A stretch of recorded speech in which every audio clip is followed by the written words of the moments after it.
Dear students, स्वागत है आपका एक और नए वीडियोस के साथ। 12th फिजिक्स बहुत इंपॉर्टेंट क्वेश्चंस हैं। शोक कुंडली, जो कुंडली का सिद्धांत है वो बहुत एग्जामिनेशंस में पूछने की संभावना रहती है। तो इसकी थ्योरी हम डायग्राम से समझेंगे और पहले हम इसकी थ्योरी समझ लेते हैं ना, तो डायग्राम आपको अपने आप समझ में आ जाएगा, है ना। तो सबसे पहले देखिए, ये आपको थ्योरी पूरी की पूरी बोर्ड एग्जामिनेशंस में लिखनी है ताकि आपको पूरे नंबर गेन प्राप्त हो सके, है ना।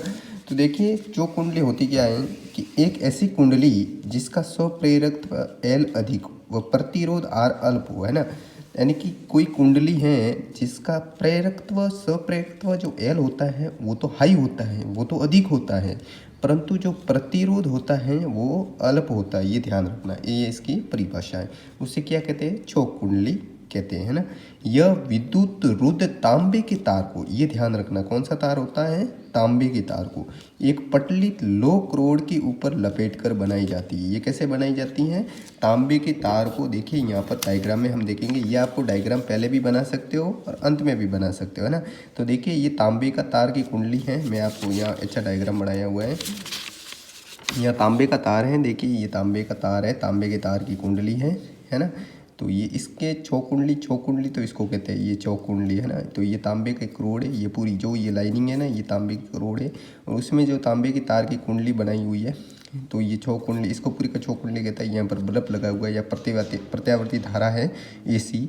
तो देखिए यहाँ पर जो ये मैंने ये अंदर थोड़ा ये एसी है, यानी कि आपको ये एसी का सिंबल बनाना है। तो इस प्रकार ये इसका डायग्राम है चौकुंडली का। तो ये आपको बोर्ड एग्जामिनेशन में बना के आना पूरे के पूरा, ठीक है। तो यहाँ पर विद्युत रूप तांबे के तार को एक पटली लोक रेड के ऊपर लपेटकर बनाई जाती है उच्च प्रेरकत्व के कारण। अब देखिए, इसका जो प्रेरकत्व होता है वो एल अधिक होता है।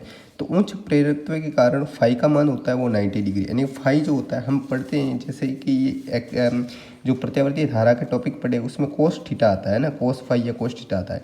उसमें जो कोस फाई होता है वो कितना होता है? कोस फाई अगर हम 90 लेते हैं, क्योंकि यहाँ पर जो प्रेरकत्व है एल है, तो उस प्रेरकत्व के कारण हमको फाई कितना लेना है? 90 लेना है। तो फाई अगर हम 90 लेंगे तो कोस फाई की वैल्यू क्या हो जाएगी? 0 हो जाएगी, क्योंकि कोस थीटा 90 क्या होता है? 0 होता है। अब चौकुंडली में शक्तिशय नगण्य होता है। तो अगर कोस 0 होगा तो शक्तिशय जो उसकी पावर डिस्चार्ज होगा वो क्या हो जाएगा? नगण्य हो जाएगा, यानी कि उसकी कोई गिनती नहीं हो सकती। तो साथ ही एक्सेल के उच्च होने के कारण इसका प्रतिघात XL is equal to omega L अधिक होता है।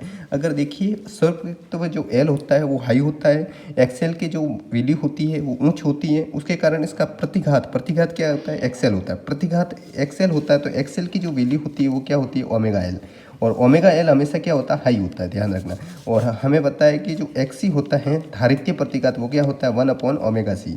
तो ये आपको ध्यान रखना है। तो XL is equal to omega L होता है। तो ये उच्च प्रेरकत्व जो होता है उसके कारण इसका जो प्रतिघात मान होता है वो भी क्या होता है? हाइयर देन होता है प्रतिरोध से, है ना।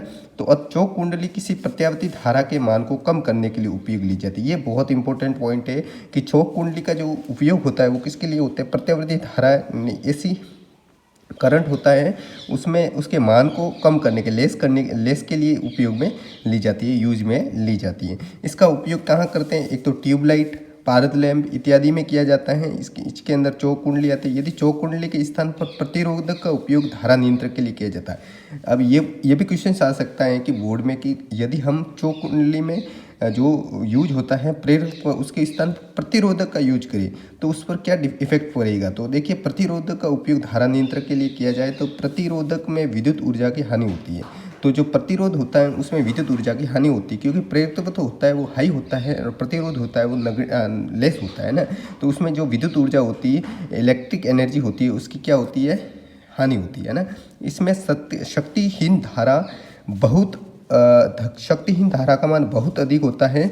चौक कुंडली के उपयोग से वी तथा आई में कलांतर का फाई का मान बढ़ जाता है। तो देखिए, चौक कुंडली के उपयोग से जो हम अगर प्रतिरोध का उपयोग लेंगे तो शक्तिहीन धारा का मान बढ़ेगा और फाई जो कलांतर होता है वी और आई के माध्य तो वो फाई इजिकल टू उसमें परिक्तव के कारण 90 ले तो उसमें जो फाई का मान हो जाएगा वो बढ़ जाएगा और जो कुंडली होगी वो काम बराबर नहीं करेंगी। तो इस प्रकार ये आपको थ्योरी लिखनी थी पूरी की पूरी और फिर ये डायग्राम बना के आना है कि चौक कुंडली, ये तांबे के तार की कुंडली, लोह करोड़, ये बुलब है, ये प्रत्यावर्ती धारा है।